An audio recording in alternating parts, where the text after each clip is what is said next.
各位小朋友，大家好啊！我哋今日要講嘅成語故事叫做鷸蚌相爭。鷸係一種水鳥，佢好鍾意食昆蟲同埋水生動物㗎。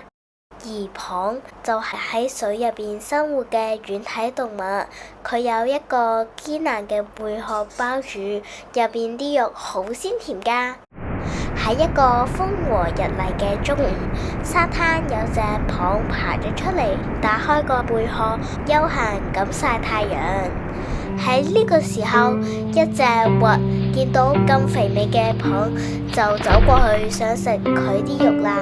隻蚌好驚啊，立即就合埋個殼保護自己。個殼合得好快啊，連鷸嘅大嘴巴都夾住咗。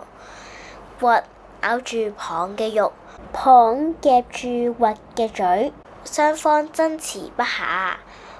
鷸就話啦：今日唔落雨，聽日唔落雨，呢度就會有隻蚌渴死㗎啦。蚌就即刻反擊啦。哼！我今日唔打開個殼，聽日唔打開個殼，呢度就會有隻鷸餓死嘅咧。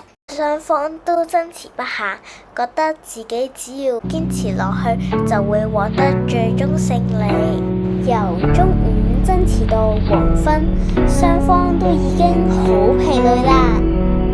喺呢個時候，一個漁夫經過，見到呢個情景，就靜靜咁走埋去，撒出手上嘅漁網，將鷸同埋蚌網住。鷸同埋蚌都大吃一驚。漁夫收起漁網，滿載而歸，開開心心咁抱住鷸同埋蚌返屋企啦。鷸同埋蚌都好後悔之前意氣用事，以為自己會得到最後勝利，但係結果就只係兩敗俱傷咋。呢啲就叫做鷸蚌相爭，漁人得利啦。各位小朋友，呢個故事提醒我哋，如果喺爭執嗰陣，雙方各不相讓，結果未必對自己有利，有可能係兩敗俱傷，最後得益嘅反而係第三者㗎。今日嘅故事就講完啦，拜拜。